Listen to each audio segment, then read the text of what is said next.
Whoever has her or knows where she is, that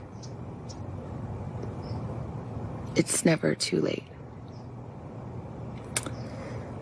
And you're not lost or alone.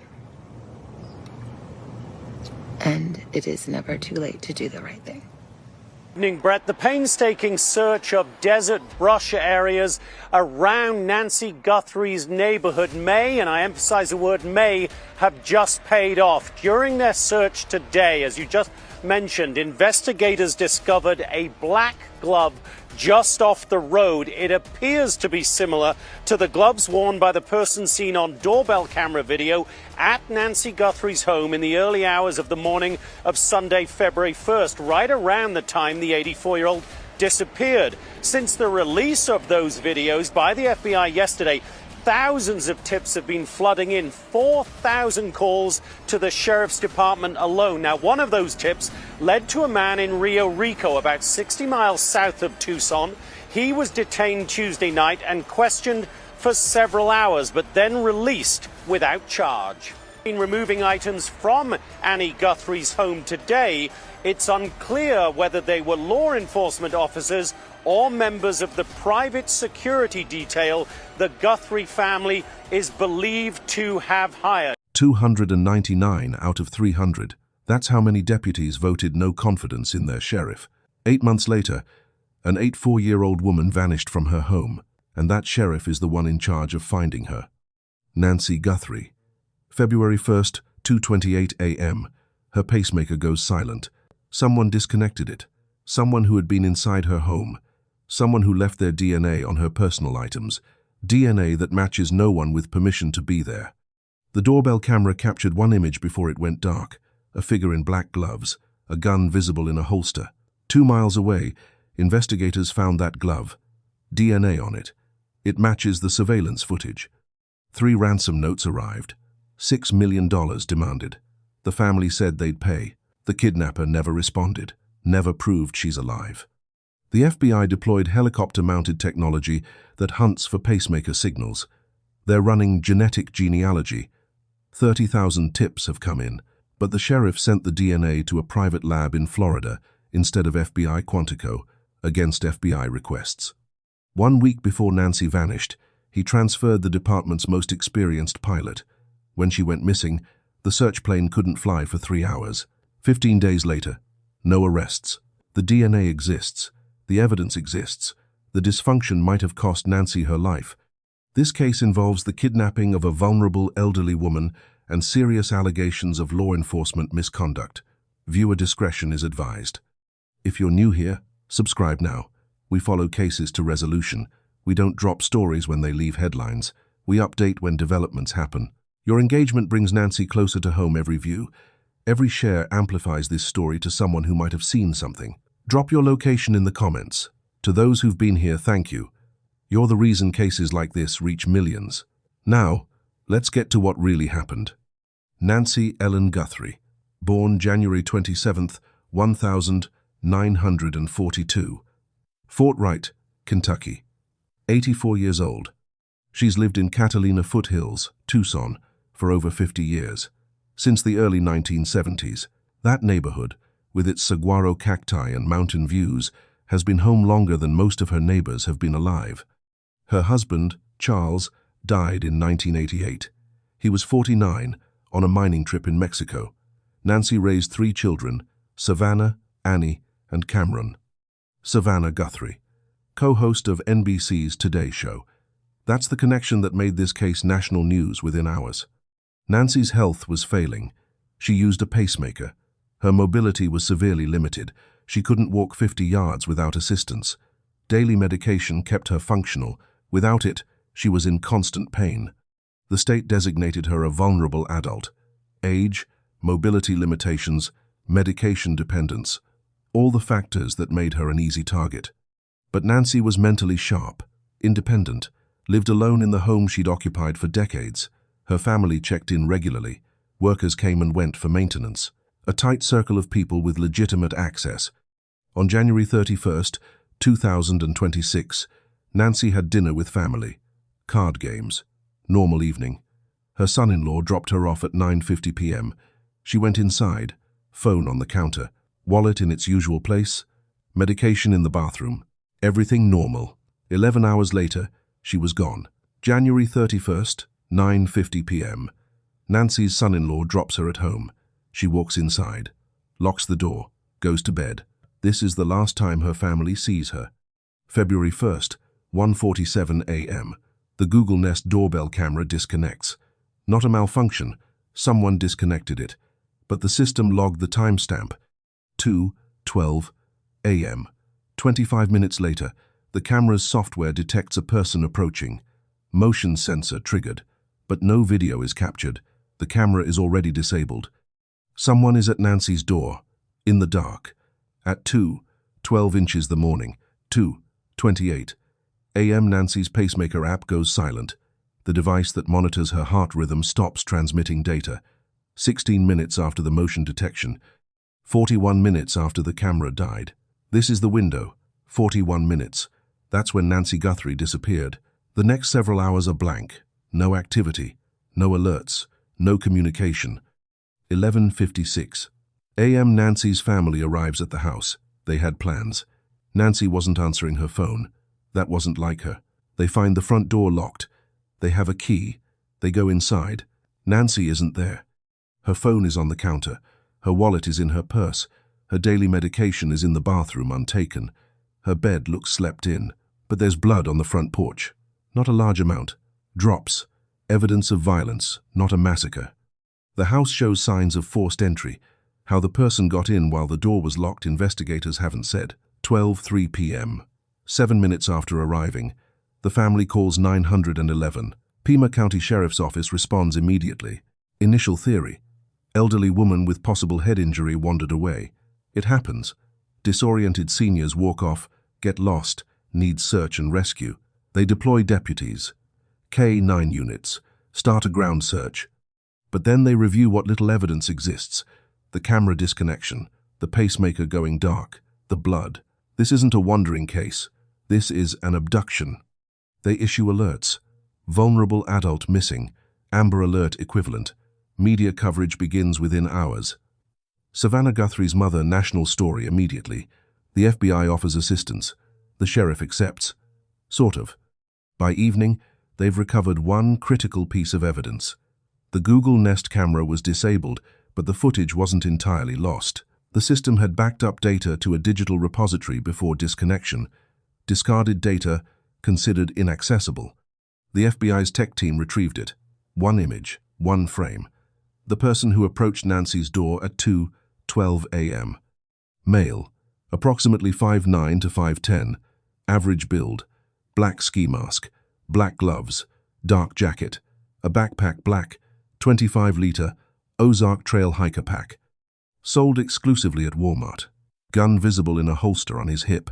His head is down. He knows where the camera is. He's trying to obscure his face. Facial hair is visible through the ski mask, cut out around his mouth. He approaches.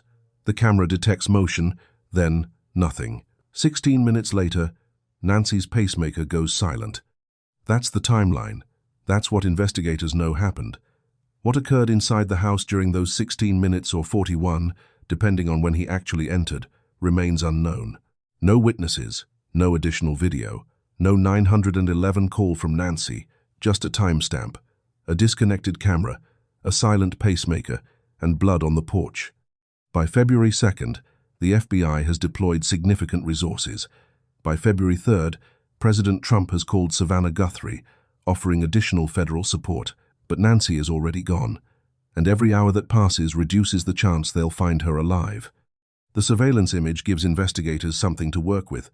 Not much, but something. Male. Height, estimated using forensic analysis, specialized equipment that calculates proportions against known dimensions in the frame. 5'9" to 5'10". Not tall, not short. Average build. No distinctive body characteristics visible. The ski mask obscures most of his face, but it has a cutout around the mouth. Facial hair is visible. Darker hair, possibly a beard or heavy stubble. Black gloves, these will matter later. The backpack is specific. Ozark Trail brand. 2.5-liter hiker pack. Black. Walmart sells them. Walmart only. That narrows purchase locations. Every Walmart in southern Arizona becomes a potential lead for transaction records. The jacket. Generic. Dark, possibly black or navy.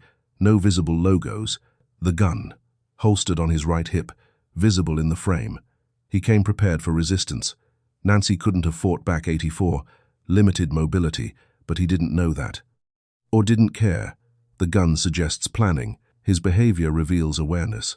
Head down, approaching the door. He knows the camera is there. He tries to use foliage near the entrance to obscure the lens. Fails, the camera catches him anyway. Then he disables it. That takes knowledge. Either he researched Google Nest systems, or he's done this before. He's at the door at 2:12 a.m.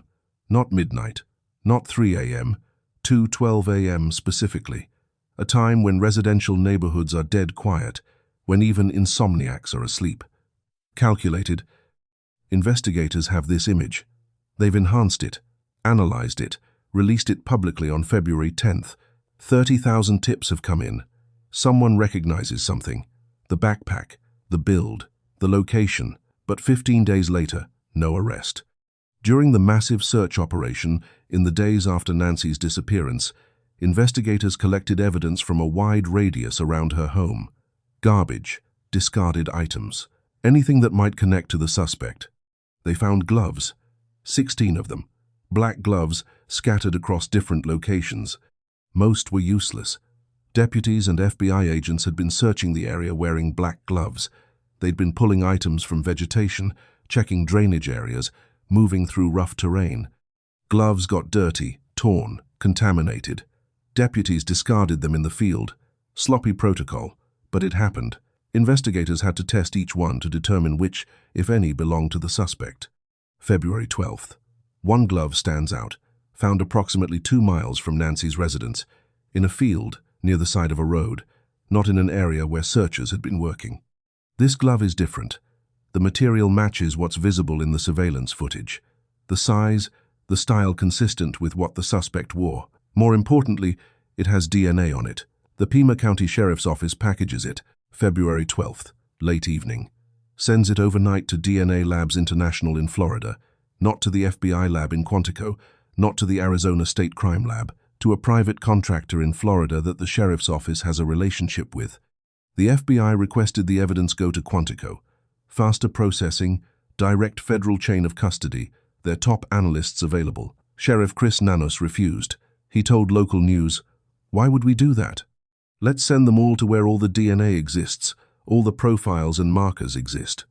His reasoning, DNA Labs International already has the department's historical data, making comparisons easier. The FBI disagreed.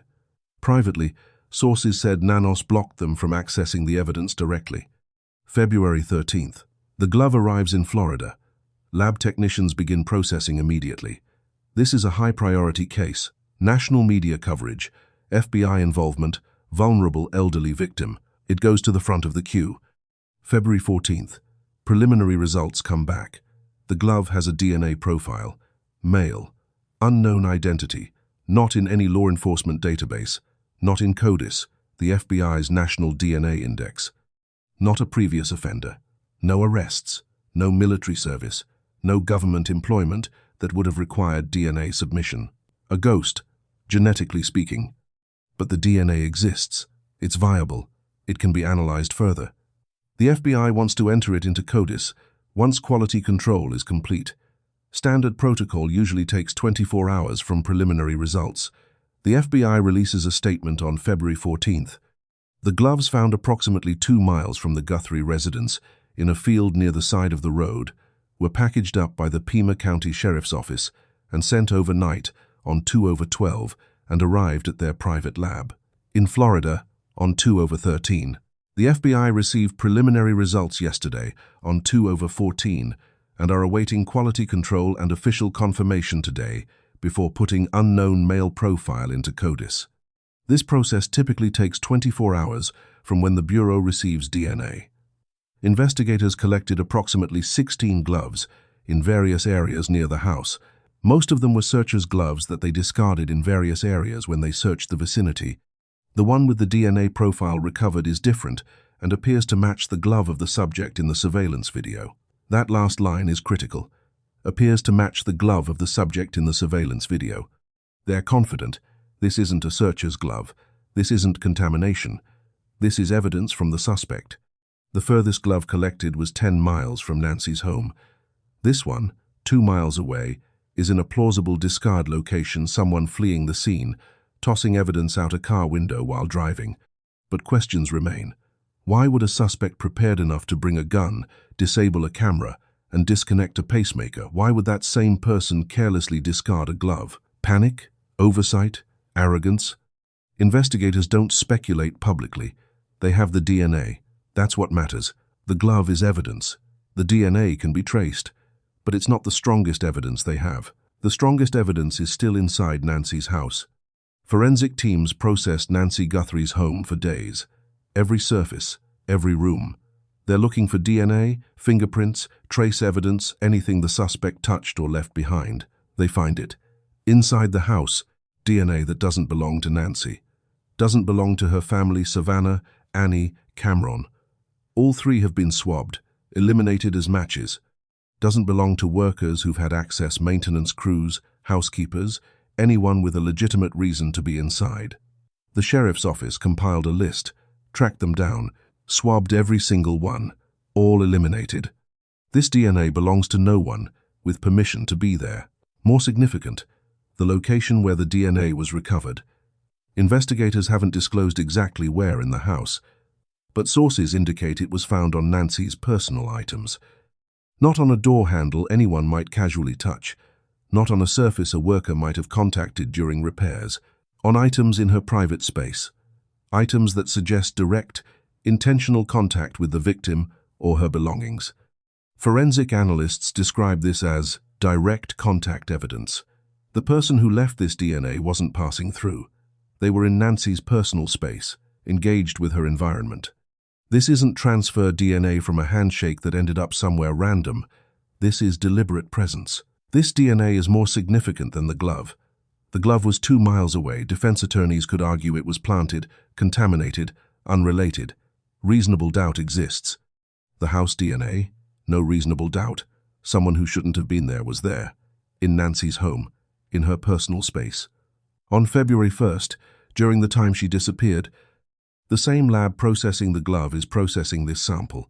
It's also male, also unknown, not in any database. The critical question, does the house DNA match the glove DNA? If yes, the case is nearly closed.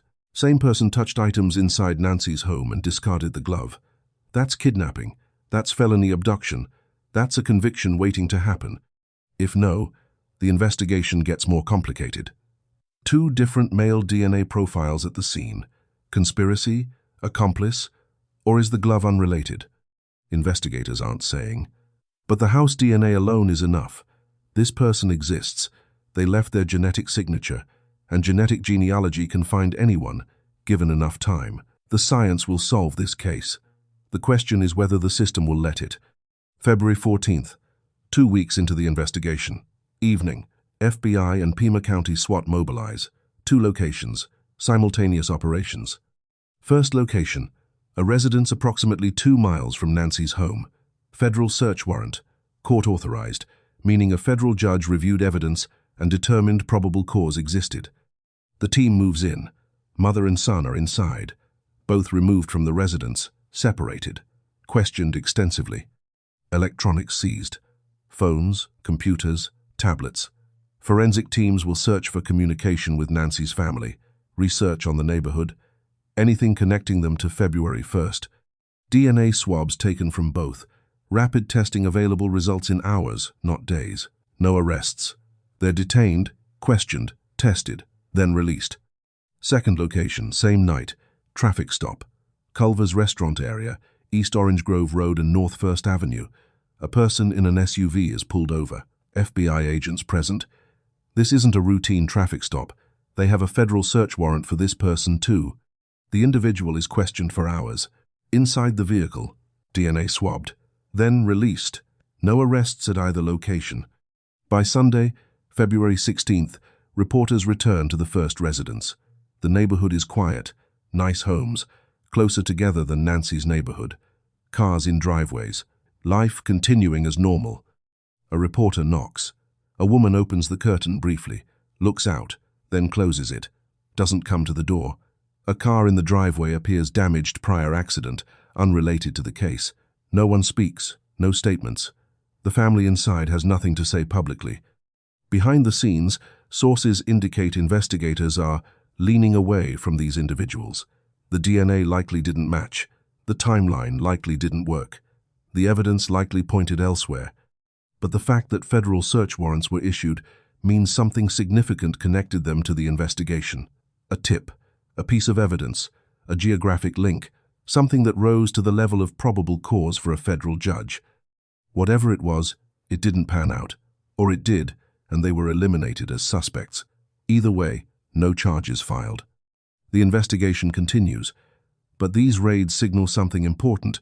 Investigators have leads. They're following them aggressively. Federal resources are being deployed. Judges are signing warrants. They're close to something, just not the right something yet. The DNA from the house is still being analyzed. The genetic genealogy process is underway. 30,000 tips are being screened. Someone, somewhere, knows who that DNA belongs to. February 10th, 4 days before the SWAT raids. Another detention.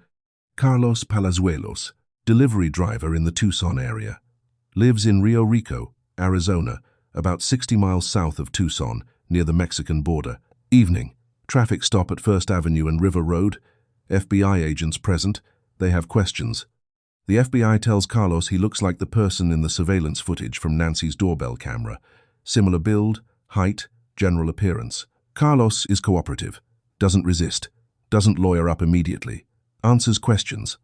He tells investigators, "I might have delivered a package to their house, but I never kidnapped anybody." That statement is significant. Carlos acknowledges potential prior contact with Nancy's residence. As a delivery driver, it's plausible. Packages get delivered to that neighborhood constantly. Amazon, FedEx, UPS.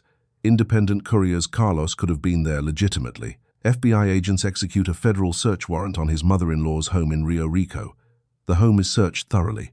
His mother-in-law speaks to reporters afterward. "There's nobody in my house. Nothing to hide." Carlos is swabbed for DNA.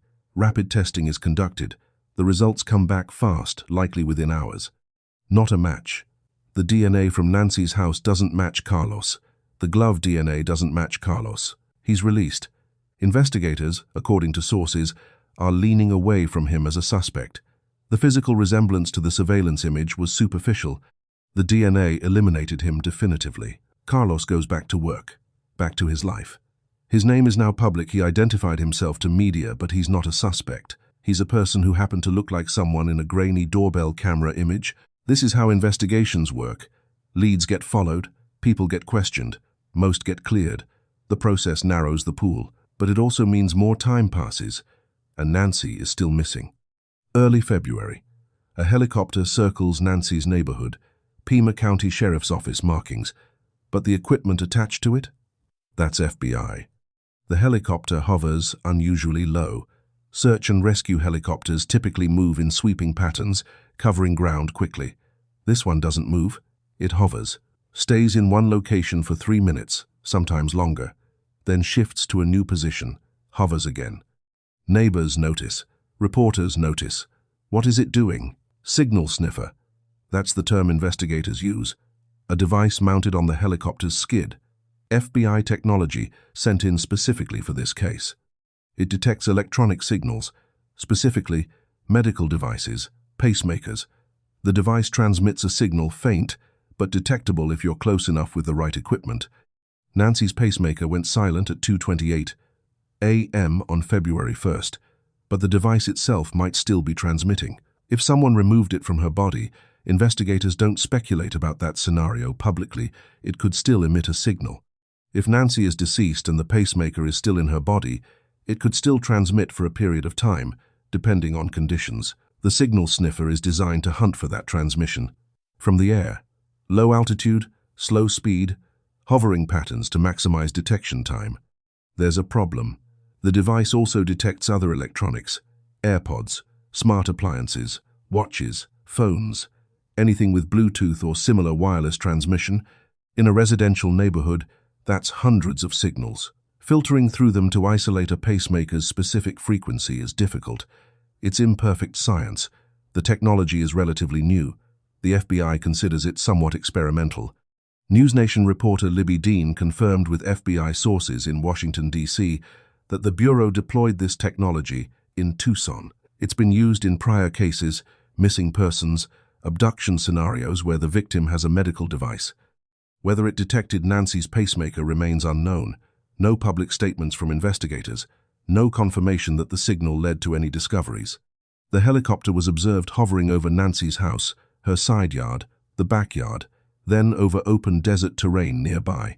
Then it disappeared from public view. If it found something, investigators aren't saying. If it failed, they're not admitting that either. The DNA evidence from Nancy's house and from the glove is being analyzed in multiple ways. 3 different testing methods. Each serves a different purpose. Each has a different timeline. Understanding this process explains why no arrest has been made yet, despite having the suspect's DNA. Rapid DNA testing. This is the fastest method. Results in hours, sometimes as quickly as 90 minutes. The technology creates a DNA profile that can be compared directly to known samples. When Carlos Palazuelos was swabbed on February 10th, investigators likely used rapid DNA. By the time he left custody, they knew. Not a match. Eliminated. The individuals detained during the February 14th SWAT raids, same process. Swabbed, tested, compared. If the results had matched the house DNA or glove DNA, arrests would have been immediate. They weren't. So the DNA didn't match. Rapid DNA is used for elimination. It tells investigators who didn't do this. It narrows the pool quickly. STR, profile testing, short tandem repeat analysis. This is traditional forensic DNA testing. Law enforcement has used it for decades. It's what gets entered into CODIS, the FBI's combined DNA index system, the national database. STR testing takes longer than rapid DNA, overnight to a full day, depending on lab capacity and case priority. But it's more detailed, more legally defensible. This is the DNA profile used to charge suspects and secure convictions in court. The glove DNA is undergoing STR analysis. So is the house DNA. Once quality control is complete, both profiles will be entered into CODIS. If the suspect has been arrested before for anything, his DNA might be in the system. A hit would be immediate. Name, address, criminal history, case solved. But preliminary results show no CODIS hit. The suspect isn't in the database. He's never been arrested, never served in the military, which requires DNA samples, never worked for the federal government in a position requiring background checks. He's a ghost, no prior record. That means the third method becomes critical: SNP profile and genetic genealogy. Single nucleotide polymorphism analysis. This is the technology that identified the Golden State Killer, the method that solved cold cases decades old. It works by analyzing different markers in DNA than STR testing. These markers show ancestry, family relationships, genetic heritage. The profile is uploaded to genealogy databases, not law enforcement databases, civilian databases where people have voluntarily submitted DNA to learn about their family history. The process starts with creating the SNP profile from the evidence. That takes several days. For Nancy's case, the DNA was sent to Florida on February 12th. Preliminary results on February 14th. SNP profile creation likely finished by February 15th or 16th. Then comes the upload. The profile is entered into databases that allow law enforcement access. 2 main databases, GEDmatch and Family Tree DNA. GEDmatch has about 600,000 to 700,000 people who opted into law enforcement matching. Family Tree DNA has roughly 1.2 million profiles. Total accessible pool, under 2 million people. That sounds like a lot. It's not. Over 50 million people have taken direct-to-consumer DNA tests. But the 3 largest databases, Ancestry, 23 and MyHeritage, have barred law enforcement access. They won't share data. They won't allow profile uploads. They cite privacy concerns. Unless investigators serve a warrant. That's possible in high-priority cases. Nancy's case qualifies, but it would trigger a legal battle, well-funded companies versus federal government. It hasn't happened yet.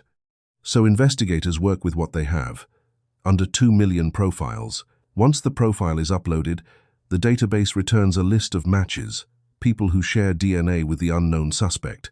These are distant relatives, second cousins, third cousins, fourth cousins, rarely closer. The database compares millions of genetic markers and identifies overlaps. Getting that match list takes 1 to 2 days after upload. It's processing time, computers analyzing data, identifying patterns. Then the real work begins.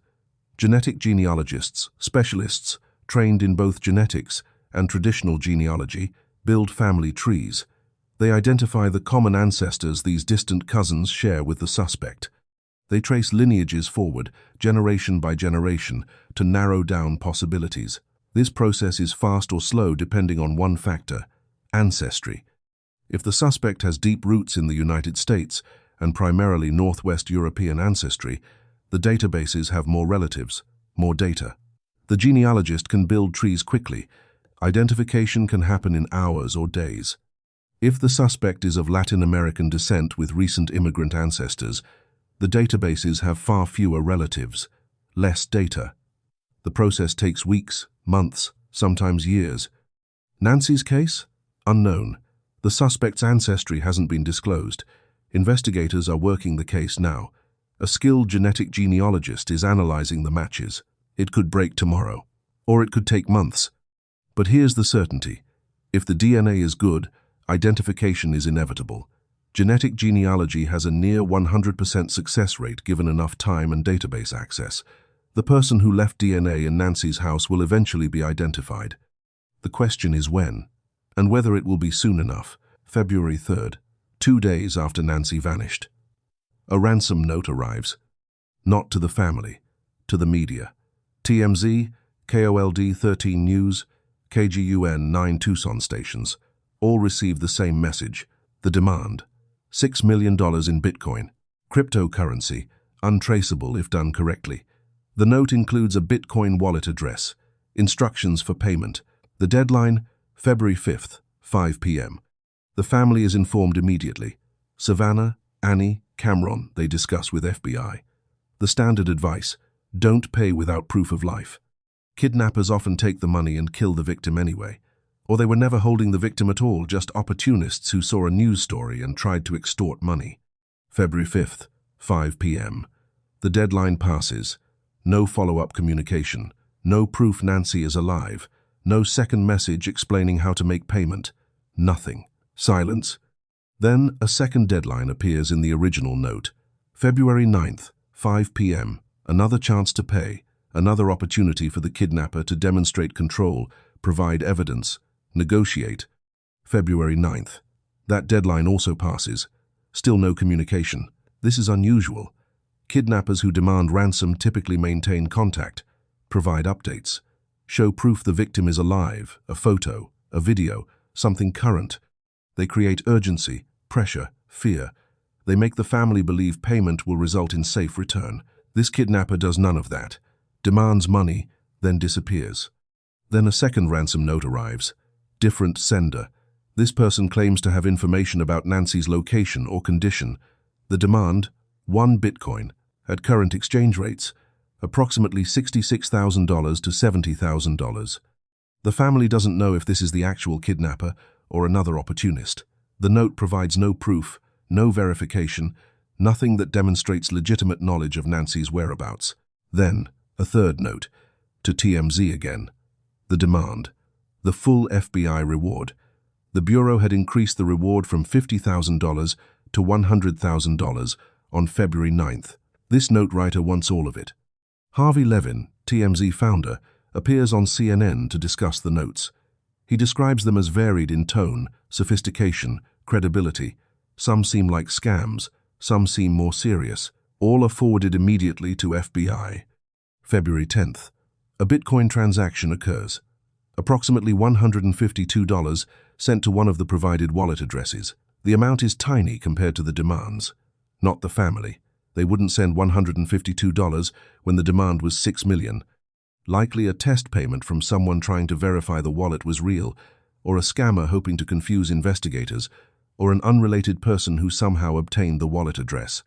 FBI traces the transaction. Cryptocurrency is pseudonymous, not anonymous. Every transaction is recorded on the blockchain. With sufficient investigative tools and subpoenas to exchanges, Bitcoin can be traced to real-world identities. But the $152 transaction leads nowhere public. No arrests linked to it. No statements from investigators. The family, meanwhile, makes their position clear. They release a video. Savannah and her siblings, united. The message, "We will pay." But they add a condition. "Show us she's alive. Give us proof. Then we'll pay anything." No proof comes. 15 days into the case, the kidnapper or kidnappers, if multiple notes represent multiple people, has provided nothing. No photo of Nancy holding a current newspaper, no video of her speaking, no verifiable detail, only someone holding her captive would know. This raises a grim possibility. The kidnapper isn't providing proof of life because Nancy isn't alive. The notes are a distraction, an attempt to extract money while investigators search. Or the kidnapper panicked, realized taking an 84-year-old woman was harder than expected, abandoned the ransom plan, fled, or the notes are all fake. Opportunists exploiting a tragedy, and the real kidnapper never intended to ask for money at all. The FBI continues analyzing the notes. Linguistic analysis, digital forensics, tracing the submission methods. But ransom notes without proof of life are difficult to act on. Nancy's family waits. They've said they'll pay, but they need to know she's alive first. No answer comes. The FBI doesn't take over local cases lightly, but when they commit fully. By February 3rd, the Bureau has established a 24-hour command post in Tucson, dedicated phone lines for tips. Agents working in shifts around the clock, screening every call, every email, every social media message. February 10th, 18,000 tips received. That's the count 9 days in. Then the FBI releases the doorbell footage publicly, the image of the suspect in black gloves, the backpack, the gun. Social media shares it everywhere. National news picks it up. In the next 24 hours, 4,000 additional tips come in. By February 15th, the total reaches 30,000. 30,000 people who saw something, heard something, remembered something, or think they did. Each tip gets screened, prioritized. The credible ones, specific details, verifiable information, corroborating evidence, go to investigators immediately. The rest are logged, cross-referenced, filed for later review. FBI Director Kash Patel personally visits Tucson. He tours the command center, meets with agents, makes a public statement. "We are looking at multiple persons of interest. This investigation is a top priority for the Bureau." That's significant. FBI directors don't visit field offices for routine cases. This is a signal to investigators, to the public, to whoever took Nancy, that federal resources are unlimited here. On February 4th, President Trump calls Savannah Guthrie directly, offers additional federal resources, anything the family needs. The White House posts about Nancy's case on official social media accounts. Presidential attention brings even more visibility. The FBI reward increases from $50,000 to $100,000. That's the maximum the Bureau offers in most cases. It's recognition that someone, somewhere, knows something worth that much money. On the ground, the operation is massive. Several hundred detectives and agents assigned to the case. Door-to-door canvassing in Nancy's neighborhood continues for days. Then expands to her daughter Annie's neighborhood, another potential target area, another location the suspect might have been familiar with. Desert searches. Agents in 80-degree heat, carrying water bottles, searching rocks, vegetation, abandoned structures, looking for any sign, clothing, personal items, Nancy herself. They request all surveillance footage from January 1st through February 2nd via the Neighbors app, Ring cameras, Nest cameras, any home security system, traffic cameras from city and county systems, business security footage from every store, gas station, restaurant within a 5-mile radius. Hundreds of hours of video. Analysts watch it all, looking for a black Ozark Trail backpack, a vehicle that appears repeatedly, anything that connects. The FBI assures the public, No indication of a threat to the general public. This appears to be a targeted incident, not a random predator hunting in neighborhoods, but that brings no comfort to Nancy's family or to investigators racing against time. Sergeant Aaron Cross, 26 years with the Pima County Sheriff's Office, second most senior sergeant in the entire department, union president for the Pima County Deputy Organization PCDO, represents over 300 of the department's 396 sworn personnel. He's one of the few people inside the department who can speak publicly without immediate retaliation. Union leadership provides some protection. Not total immunity, he's been transferred, demoted in assignment, punished for speaking out before, but he can talk about matters of public concern. This case qualifies. The statistics he provides are alarming. 96 detectives total in the Pima County Sheriff's Office. That's the entire investigative division. All units. Homicide, robbery, sex crimes, property crimes, everything. 45 of those 96 are detective ones, newly promoted, fresh out of patrol. They have investigative training but limited field experience. They're learning on the job. The most experienced homicide detective currently in the unit? 3 years. 3 years in homicide. That's the top. Patrol is worse. 195 patrol deputies. 101 are on probation, less than 1 year of experience. More than half. They're rookies. Overall department numbers. 45% of all commissioned personnel have under 5 years of experience. Nearly half the department. This isn't normal attrition. This is exodus. Multiple waves of departures. Experienced deputies and detectives leaving for other agencies, taking early retirement, walking away from careers because the environment became intolerable, Cross explains. When Nancy's case came in, we didn't have the depth. The mentors weren't there. January 2024. 8 months before Nancy Guthrie disappeared. The PCDO takes an anonymous vote among its members. The question, do you have confidence in Sheriff Chris Nanos? The result, 299 vote no confidence, 1 votes yes. Cross says about that single yes vote, he probably didn't understand the vote, maybe made a mistake. Essentially unanimous. 300 deputies and detectives work under a sheriff they don't trust, don't respect, don't believe is competent to lead. Cross explains the purpose. We needed to get the word out to the public, to the voting public in Pima County. We've got some real issues in this department. Public warning, delivered months before an election. Unprecedented. Cross is asked, have deputies ever protested against their own sheriff before? I am unaware of any other instance where deputies protested against their sheriff for an election race, but it happened here. The vote wasn't legally binding. Sheriffs are elected by voters, not deputies. Nanos didn't have to resign, didn't have to change. The vote was symbolic, but symbols matter. 299 out of 300 is a number that should have ended a career. It didn't, because 8 months later, an election happened, and it was close. November 5th, 2024. Sheriff Chris Nanos versus Lieutenant Heather Lapin, Democrat versus Republican, incumbent versus challenger. Heather Lapin, lieutenant at the Pima County Jail, section commander, almost 20 years with the department, master's degree in organizational leadership with emphasis in criminal justice from Northern Arizona University. If elected, she would have been the first woman sheriff in Pima County history. The PCDO endorsed her, overwhelmingly. The same union that voted 299-1 against Nanos backed his opponent. Former Sheriff Mark Napier endorsed her. The Arizona Conference of Police and Sheriffs endorsed her. The Tucson Police Protective League endorsed her. Law enforcement across southern Arizona wanted her to win. Nanos had one advantage. He was the incumbent. Name recognition. Democratic county. Experience, however controversial, on his resume. The vote count came in. Close. Extremely close. Initial result. Nanos by 495 votes. Arizona law requires automatic recounts for margins that tight. The recount happened. December 6th, 2024. Results finalized.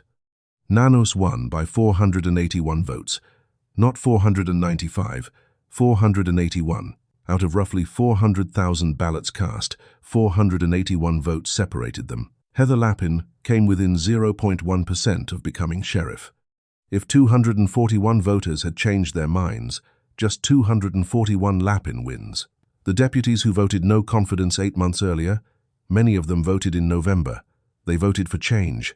They campaigned for Lapin, some publicly, most privately. A couple dozen deputies even protested outside events during the election, against their own sheriff. Some wore masks to hide their identities because they feared retaliation. Cross. It wasn't without risk and fear. A lot of those guys did it while wearing masks, just to protect themselves from retaliation. Protesting your own boss while employed. Wearing masks because you're afraid of what he'll do if he identifies you. That's not normal workplace dissatisfaction. That's fear. Nanos won anyway. By 481 votes. And the exodus that had already begun? After that election, it accelerated. Deputies who hoped for change didn't get it. So they left. Retirement papers filed. Applications sent to neighboring counties. Decades of experience walking out the door.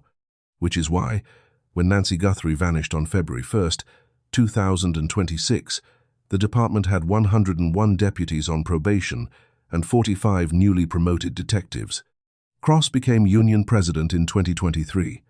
First order of business, take the temperature. Find out what deputies and detectives were feeling. He conducted a morale poll. Anonymous survey. Open-ended questions about leadership, working conditions, concerns. The results came back. Morale was low, very low. The comments were damning. Complaints about favoritism, retaliation, lack of leadership, dangerous staffing levels. Cross compiled the feedback. Professionally. No editorializing. Just the raw data and comments organized into a letter. He delivered it to Sheriff Nanos. I just put it in his basket. He could have thrown it away. Nanos didn't throw it away. He read it, and he responded. Not with reforms. With retaliation. Cross had been working midnight shift, 11 p.m. to 7 a.m. The reason was personal. He has small children. His wife works during the day. Midnight shift meant Cross could be home during the day with his kids while his wife worked. Then she'd be home at night while he worked. They made it work without daycare. They had to on a deputy's salary in Tucson. Childcare was expensive. 7 months before the morale letter, one of Nanos's chiefs had threatened Cross. We're thinking about moving you off midnights. Cross reminded them, I'm on midnights for my family. The chief backed off. For a while, then Cross sent the morale letter. The response was swift. Transfer. Day shift. 7 a.m. to 3 p.m.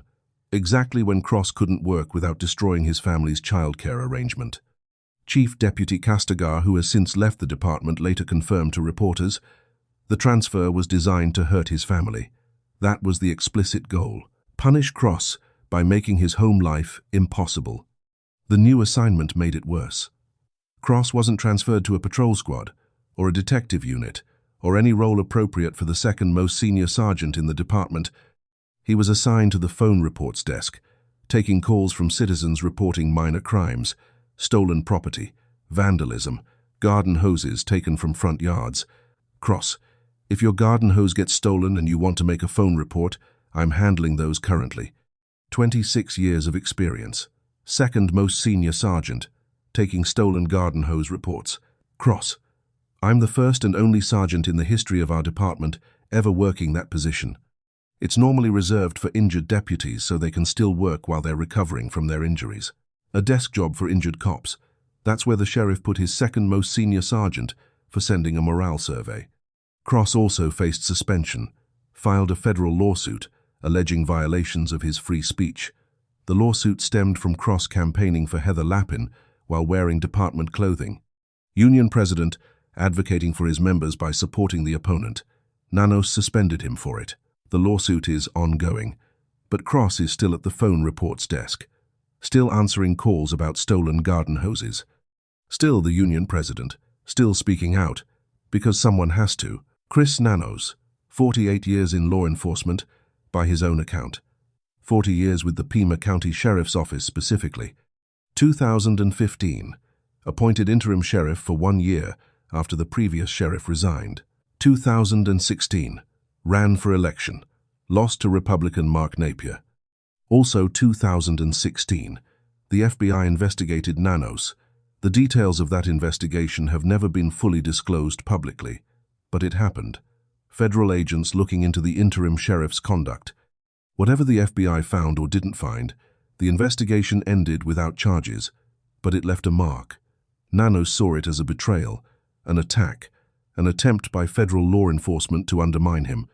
Cross. I think that investigation caused a lot of the icy relationship we see today. He holds grudges. I think he hasn't forgotten it. And I think that's driving some of the decision-making going on right now. 2020. Nanos ran again. Defeated Napier. Returned as sheriff. 4 more years. 2024. Ran for re-election. Defeated Heather Lappin by 481 votes after recount.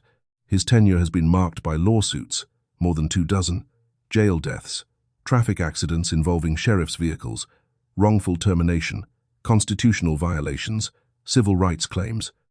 The Pima County Board of Supervisors, the civilian oversight body, requested outside investigations into the sheriff's office twice, 2023 and 2024. Both times citing concerns about leadership, accountability, patterns of problems. Arizona Attorney General Chris Mays accepted a request to investigate Nanos's handling of a sexual assault complaint. That investigation is ongoing. Jail deaths plagued his administration, multiple deaths in custody over several years. Families filed lawsuits, media coverage was extensive. To his credit, 2024 saw 0 jail deaths. Reforms were implemented, conditions improved. That's a genuine accomplishment. But leadership style? Cross describes it carefully. He has an ego that's difficult to describe without sounding hyperbolic, and it drives a lot of his decision-making. He's very retaliatory. Their favorite version of retaliation is through transfers. Nearly every unit in the department has been affected. Experienced personnel transferred out, often to less desirable assignments, replaced with less experienced personnel, or not replaced at all. The cumulative effect. A department that's younger, less experienced, less stable than it was 5 years ago. Cross. Nearly every unit, the experience and expertise that was there was transferred out for whatever reason, and there are real impacts to that. It lowered morale.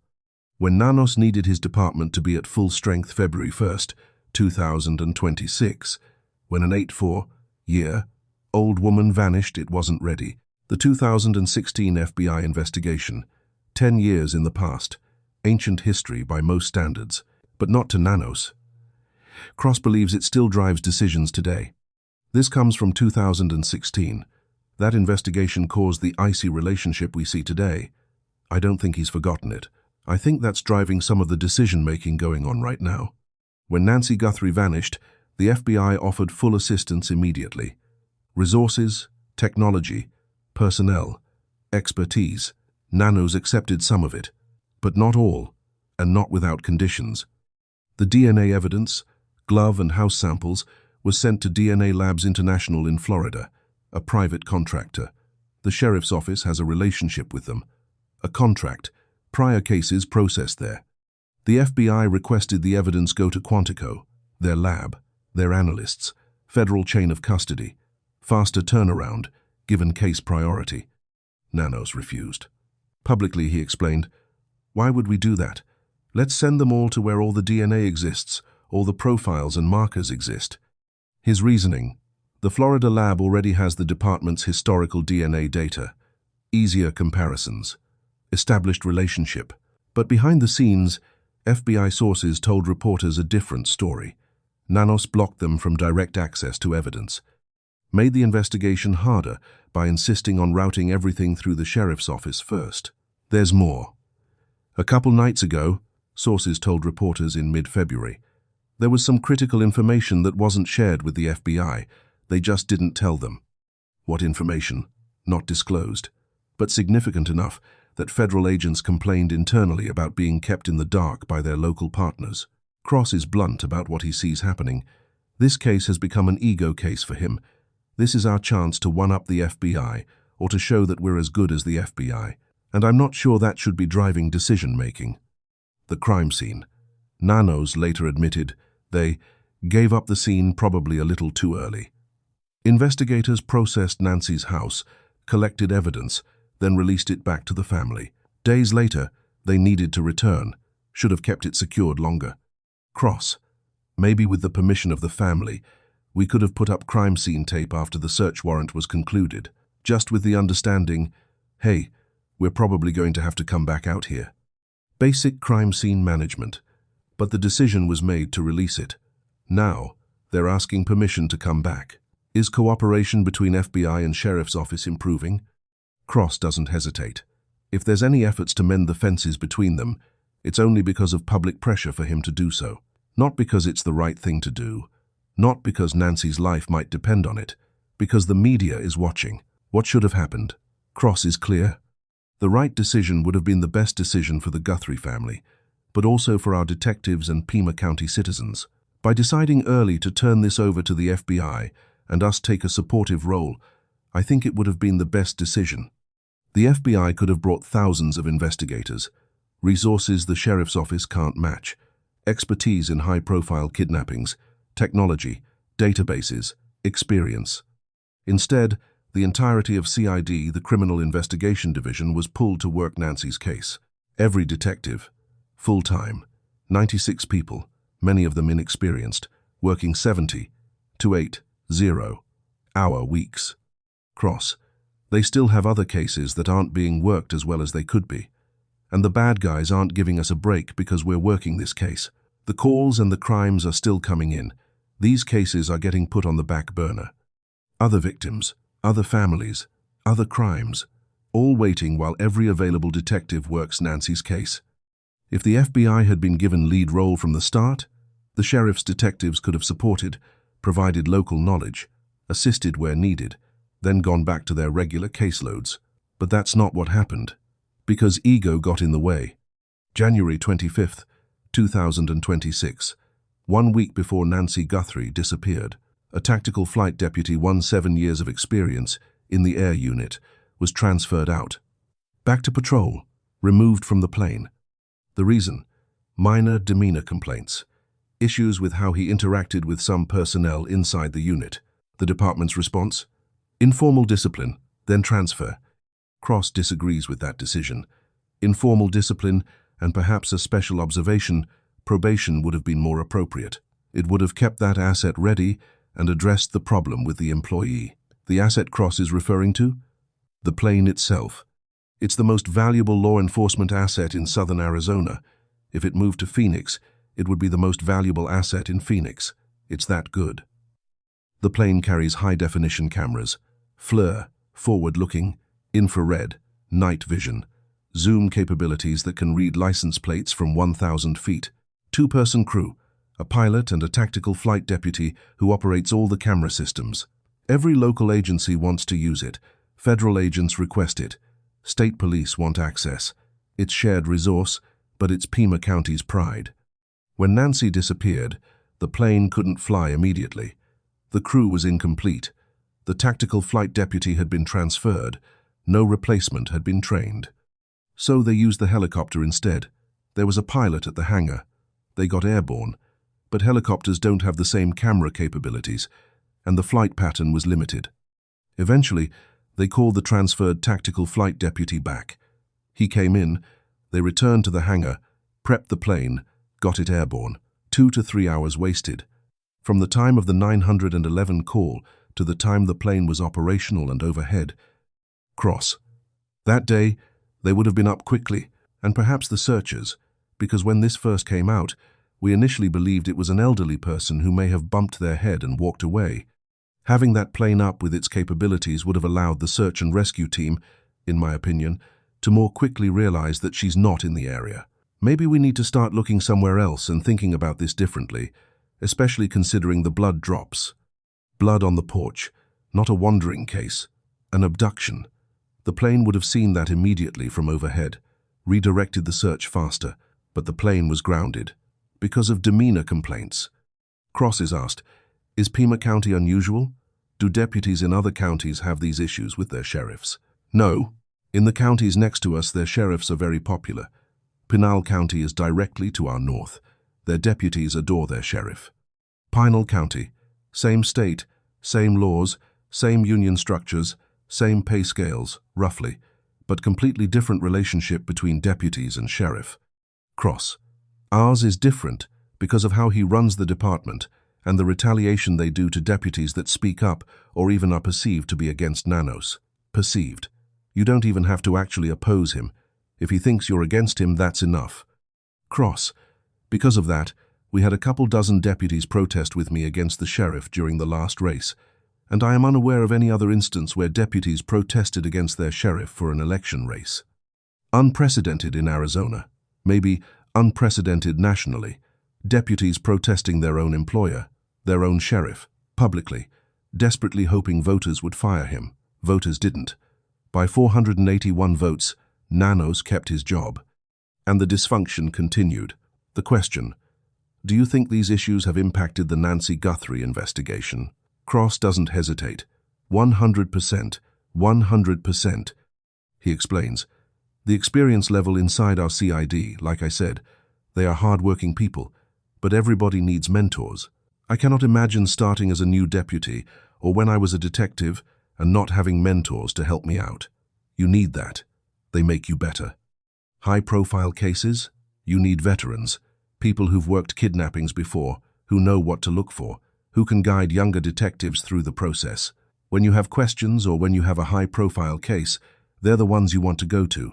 But from what I understand, what I'm being told, there's not a lot of that right now. The numbers don't lie. Most experienced homicide detective, 3 years. That's not enough for a case this complex, this high profile, this urgent. We have a very young department. 45% of our commissioned deputies and detectives have less than 5 years on. We're very young because of this turnover. When Nancy vanished, when we need that expertise, that seniority the most during high-profile incidents like this, they're simply not there. But Cross is adamant about one thing. This isn't the detectives' fault. Our detectives, they are busting their butt to try and solve this case and find Nancy and try and bring her home, hopefully safe to her family. They're putting in tons of hours and burning the candle at both ends. They're great guys. 70 to 80-hour weeks. Some working 8 days straight, no days off, sleeping a few hours, coming back, everything they have. So I'd just really like to take the opportunity to thank them for all their hard work. And we'd like to just convey to everybody that please don't hold us accountable for some of the decisions made by our leaders. The detectives didn't transfer the pilot, didn't send DNA to Florida against FBI advice, didn't create the staffing crisis. They're trying to solve a kidnapping with one hand tied behind their backs, and they're exhausted. Chief Deputy Castigar, former, he's left the department, high-ranking official, second in command under the sheriff, years of experience, institutional knowledge. He's gone now. And before he left, he confirmed what many suspected. The retaliation against Aaron Cross? Castigar confirmed it was deliberate. The transfer to phone reports, the shift change that destroyed Cross's childcare arrangement, it was designed to hurt his family. Direct quote. A chief deputy confirming that the sheriff's office intentionally harmed an employee's family situation as punishment for speaking out. Castigar has also provided insight to media about broader issues within the department. The culture of retaliation, the favoritism, the decisions that prioritize ego over effectiveness. He's speaking from experience. He was inside, he saw it, he left. And now, he's one of the few people with direct knowledge who can speak openly, because he's not employed there anymore. He can't be transferred, can't be demoted, can't be punished. He's free. And he's talking.